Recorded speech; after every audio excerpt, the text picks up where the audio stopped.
প্রিয় ভাই, চলেন এই অল্প একটু কোরআনুল কারীমের 30 নম্বর পারা 89 নম্বর সূরাটার নাম হচ্ছে ফজর। ফজর, আমরা যে ফজরের নামাজ পড়ি ভোরবেলা, এই ফজরের ওয়াক্ত, এই সূরার নাম এটা ফজর। এই সূরার ছোট্ট সূরা, এটা 30টা আয়াত। এর মধ্যে আমি শেষের 10 আয়াত 21 থেকে 30 তেলাওয়াত করেছি। ইনশাআল্লাহ অল্প একটু সময় আর এই আয়াতগুলোর তর্জমা এবং সামান্য 2-4টা কথা আর পেশ করতে চাই। সূরাটার নাম হচ্ছে ফজর। 5 ওয়াক্ত নামাজের মধ্যে ফজরের ওয়াক্ত, এই ভোর অত্যন্ত গুরুত্বপূর্ণ। ফজরের নামাজ বহুতই দামি নামাজ। প্রিয় ভাই, একটু মনোযোগ দিয়ে শুনুন, সবার কাছে অনুরোধ করছি, বিশেষ করে নওজোয়ান ছেলেরা, তোমরা শোনো ভাই, নিজের জীবনের কদর করে শোনো, তোমার ভালোর জন্য বলছি ভাইয়া। তো আগার মেয়েরা নিহি বানতা না বান আপনা তো বান, তুমি যদি কারো কোনো উপকার নাই করো তো নিজের ভালো তো করো, নিজের কল্যাণ তো করো ভাইয়া। আপনা তো বান, এটা আল্লামা সৈয়দ আবুল হাসান আলী নদভী রহমতুল্লাহ বলতেন যে হে যুবক, কারো ভালো যদি নাই করতে পারো করো না, কমপক্ষে নিজের ভালো করো, নিজের কল্যাণ করো।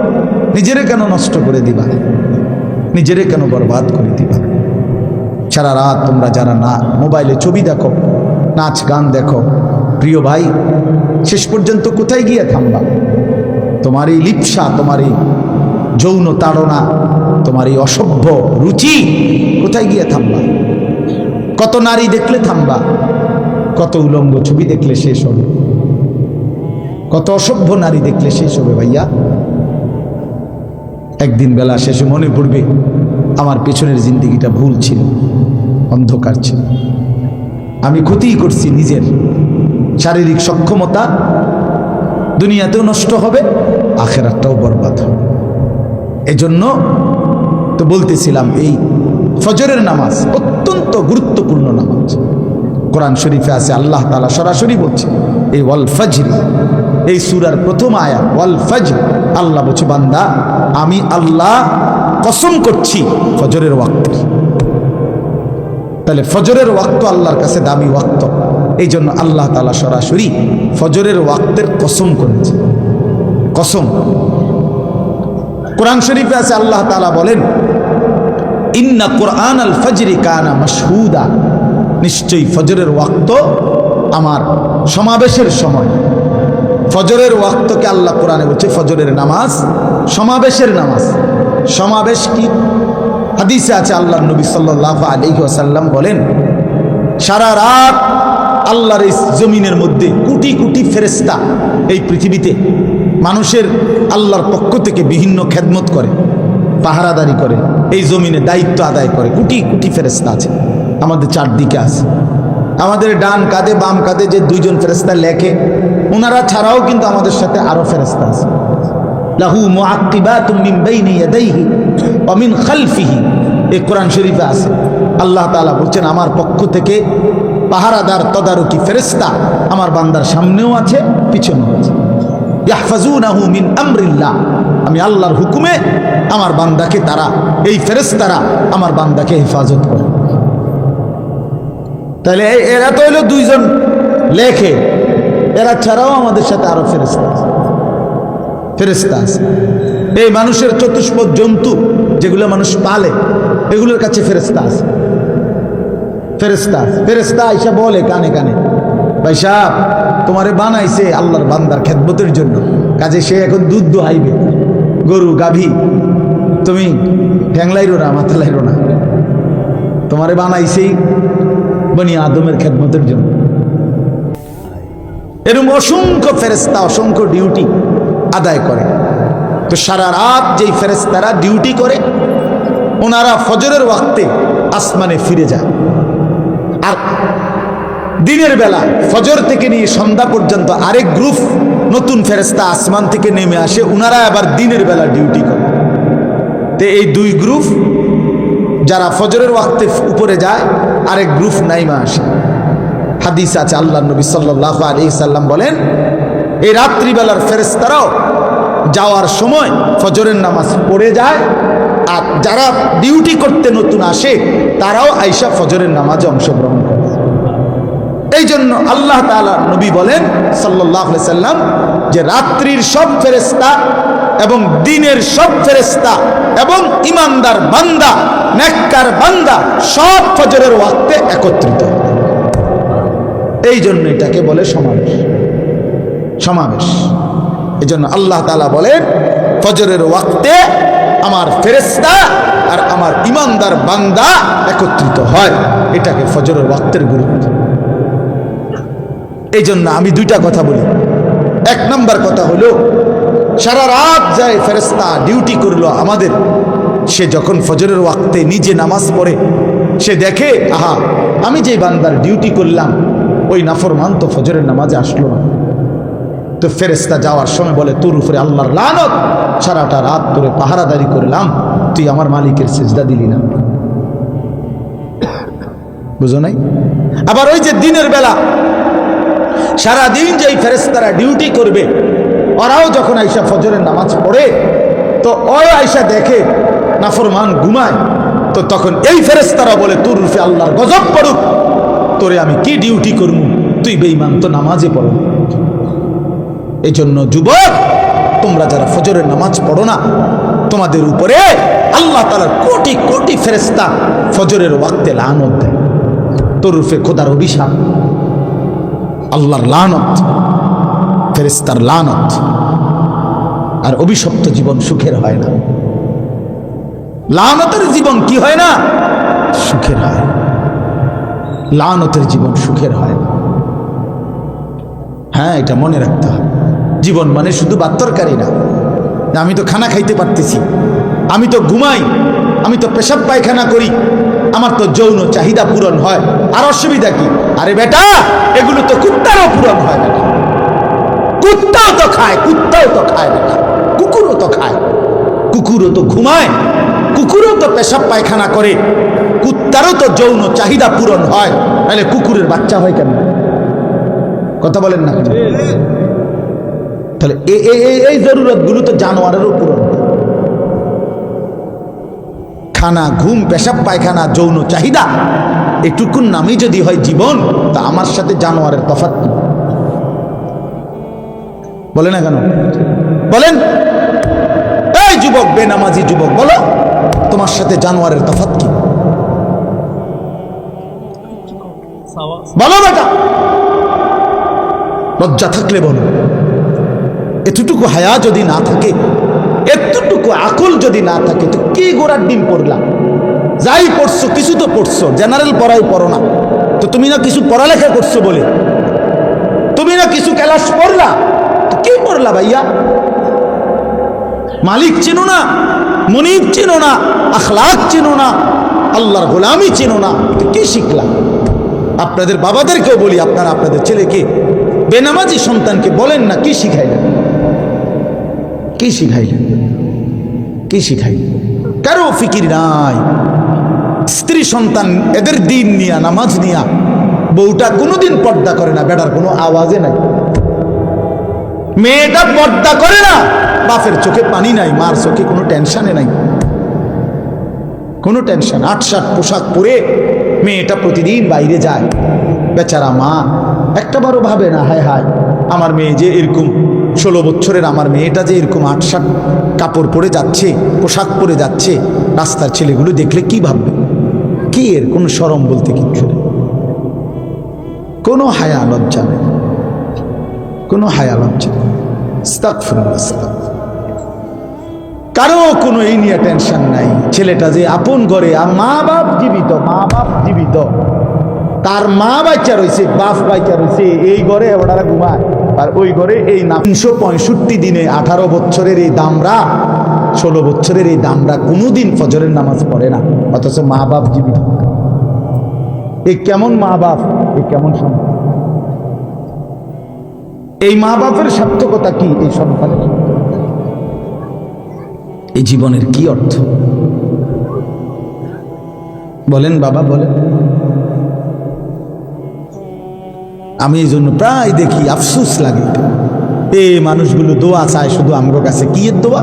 হুজুর হুজুর দোতলার ছাদ ডালাই একেবারে কদ্দুর খাস করে দোয়া করে, খাস মানে বৃষ্টি যাতে না হয়, খাস দোয়া। হ্যাঁ, সিমেন্ট দিয়ে যাবো গা, খাস দোয়া। দোতলার ছাদ ডালার দিন খাস দোয়া।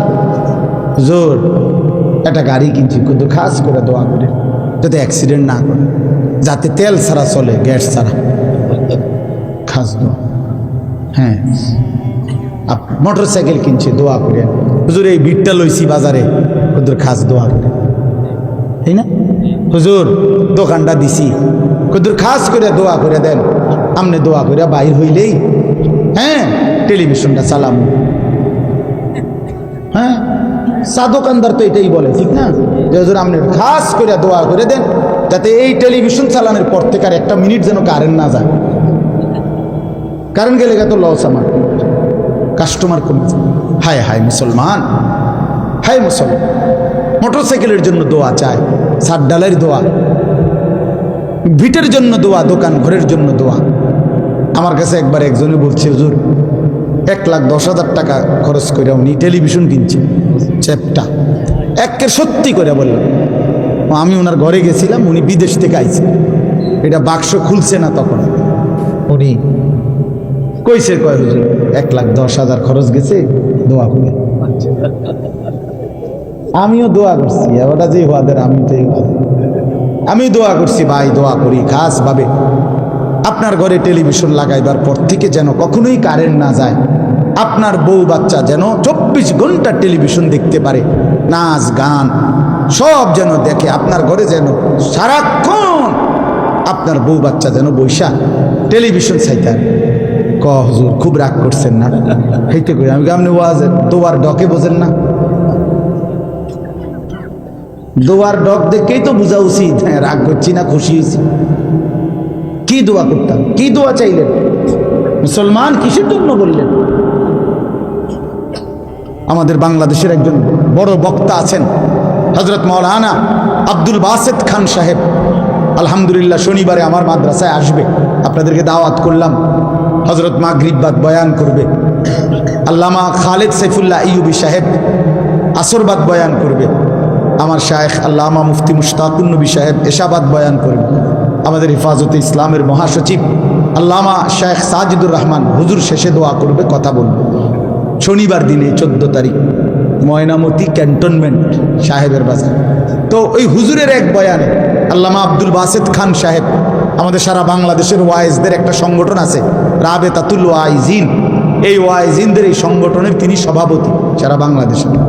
তো হুজুরে বলছে, কয় ওনার কাছে সরাসরি এক ভদ্রলোক ফোন করে জিজ্ঞাসা করছে যে হুজুর আমার যে সামনের রুমের তাকের মধ্যে 4টা কোরআন শরীফ আছে, আমার এই রুমটাতে তো টেলিভিশন চলে, আমি কি কোরআন শরীফগুলো বাহিরে বারান্দায় রাখতে পারবো? কোনো অসুবিধা হবে কিনা, গুনাহ হবে কিনা?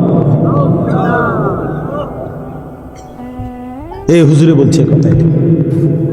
আমি রীতিমতো লাজবাব হয়ে গেলাম, নির্বাক হয়ে গেলাম যে হায় মুসলমান কি জিজ্ঞাসা করতেছে, মুসলমান কি জানতে চাইতেছে? যে টেলিভিশন চলার সুবিধার্থে আল্লাহর কোরআনকে ঘর থেকে বের করে দিতে চাইছে। আহা মুসলমান, হায় মুসলমান, একেবারে নিম্নবিত্ত মানুষ, তার ঘরেও রঙিন টেলিভিশন চলতেছে, কিন্তু আল্লাহর কোরআন আপনি খুঁজলেও পাবেন, খুঁজলেও পাবেন। আচ্ছা ভাই, এই বাচ্চাগুলোর আওয়াজ বন্ধ করা যায় না? এত রাত হইল বাচ্চাগুলো কেন চিল্লাইতেছে আসছে? তো এই কারণে বললাম ফজরের ওয়াক্ত আপনারা সবার কাছে অনুরোধ, অত্যন্ত গুরুত্বপূর্ণ ওয়াক্ত। কোরআন শরীফে আল্লাহ তাআলা 3টা জাতির কথা বিশেষভাবে বলছেন। একটা হলো কওমে লূত, যাদেরকে আল্লাহ মাটি উল্টায়া জমিন উল্টায়া ধ্বংস করে দিছে। কওমে শুআইব, কওমে সালেহ, এই 2 নবীর জাতিকে আল্লাহ তাআলা আসমানি ফেরেশতার বিকট আওয়াজ দিয়ে পুরা জাতি ধ্বংস করে দিছে আল্লাহ নাফরমানির কারণে। আল্লাহর কসম কোরআন শরীফে আছে, এই 3টি অবাধ্য জাতিকে আল্লাহ ধ্বংস করছেন ফজরের ওয়াক্ত। এজন্য ফজরের ওয়াক্তে জালেমের পরাজয় হয়, ফজরের ওয়াক্তে হকের বিজয় হয়, ইমানদারের বিজয় হয়। এজন্য ফজরের নামাজকে মুমিনের নামাজ বলে, সালাতুল মুমিন। ফজর হলো মুমিনের নামাজ। আল্লাহ রাসূল সাল্লাল্লাহু আলাইহি সাল্লাম বলছে, যারা মুনাফিক তাদের জন্য ফজর পড়া খুব কষ্টকর। আল্লাহর কসম রাসূল বলছে, রাসূলুল্লাহ সাল্লাল্লাহু আলাইহি সাল্লাম বলছে, ফজরের নামাজ পড়তে কষ্টকর যারা মুনাফিক, মুনাফিক, মুনাফিক, আসকাল, আসকাল, ভারী। এজন্য আমার শায়েখ আল্লামা মুফতি মুশতাকুন নবী কাসেমি উনি বলে, মুমিন ফজরের নামাজ ছাড়তেই পারে না, মুনাফিক ফজরের নামাজ পড়তেই পারে না।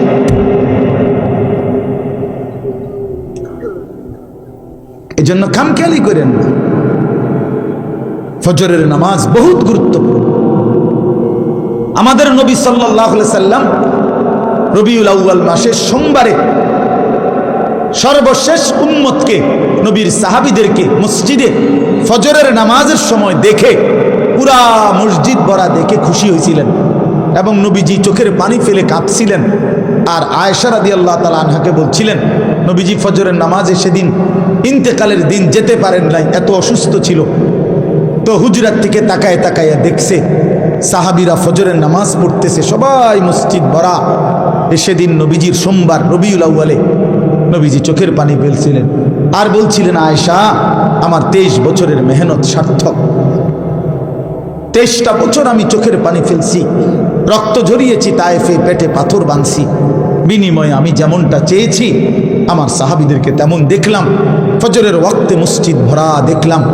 এরপরেই নবীজি আল্লাহর কাছে বলছে, আল্লাহ, আল্লাহুম্মা রফিকাল আলা, আপনি বন্ধুর কাছে আমি যেতে চাই।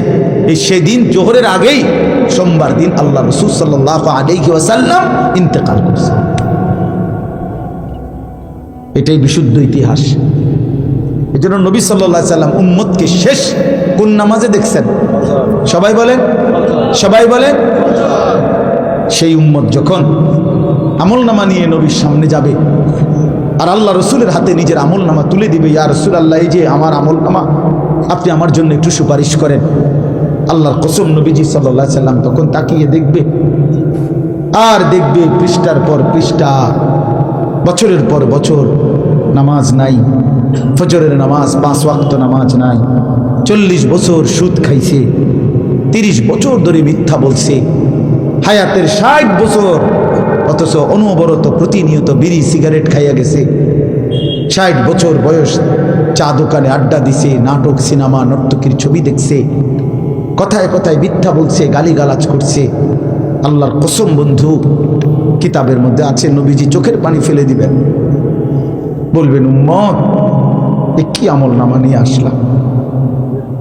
এটাই শ্রেষ্ঠ নবীর, শ্রেষ্ঠ উম্মতের আমল নামা? তুমি জানো উম্মত, আমি 23টা বছর উম্মত তোমাদের জন্য আমি দিবা নিশি কাঁদছি উম্মত। আম্মা জান আয়েশা রাদিয়াল্লাহু তাআলা আনহা বলছেন, এশার নামাজের পরে নবী দাঁড়াইছে ফজরের আজান পর্যন্ত উম্মতের জন্য এক দাঁড়ানোতে চোখের পানি ফেলে কাঁদছে। নবীজি বলবেন, ভাইয়া উম্মত, আমি 23টা বছর কেঁদেছি, সারা রাত কাঁদছি তোদের জন্য। তায়েফের পাথরের আঘাতে আমার পিঠটা চালনির মতো ছিদ্র ছিদ্র হয়ে গেছে। উহুদের দান দান করা শহীদ, এই রক্তাক্ত শরীর নিয়ে আমি উহুদের ময়দানে বেহুশ হয়ে পড়েছিলাম। ক্ষুধার কষ্টে আমি পেটে 2টা পাথর বাঁধছিলাম। আমার ঘরের চুলায় 3 মাস আগুন জ্বলে নাই। এত রক্ত, এত চোখের পানি, এত ক্ষুধার কষ্ট বিনিময়ে উম্মত এই আমল নামা? তুমি আমার এত বড় বেইজ্জতি কেমনে করলা উম্মত? আমি শ্রেষ্ঠ নবী, তুমি আমার শ্রেষ্ঠ উম্মত। আমি সেই শ্রেষ্ঠ উম্মতের আমল নামা নিয়ে আমার মতো এত বড় নবী আমি আমার মালিকের সামনে কেমনে দেখাবো? বলো না ভাইয়া, কেমনে দেখাবো? তুমি যদি রসুলের চোখের পানি ঝরাও তো তোমারে মুক্তি দিবে কে? তোমার আমল নামা দেখে যদি নবীর চোখে পানি ঝরে তোমারে মাফ করবে কে? হ্যাঁ, কে মাফ করবে? হা হা, এত বড় বেইজ্জতি রসুলকে কইরেন না ভাই, কইরেন। নবীজি সাল্লাল্লাহু আলাইহি ওয়াসাল্লাম কষ্ট পাবে, বলবে উম্মত আমি অনেক কষ্ট করছি, জানো না উম্মত? 3 দিন ক্ষুধার্ত থাইকা নবী আবু বকর ওমরকে নিয়ে, আমি নিজে হাদিসে পড়ছি, 3 দিনের ক্ষুধার্ত থাকার পরে 2টা খেজুর আর একটু পানি পান করছে। এরপরেও বলছে ওমর আল্লাহর কসম, এইটুকুর জন্য হাসরের ময়দানে আল্লাহর কাছে জবাবদিহি করতে হবে, এই 2টা খেজুর আর একটু পানির জন্য, অথচ 3 দিনের ক্ষুধার্ত। এই জন্য ইনশাআল্লাহ সবাই নিয়ত করি আজকে এই রাত গভীরে যে আমরা ফজরের নামাজ পড়ব।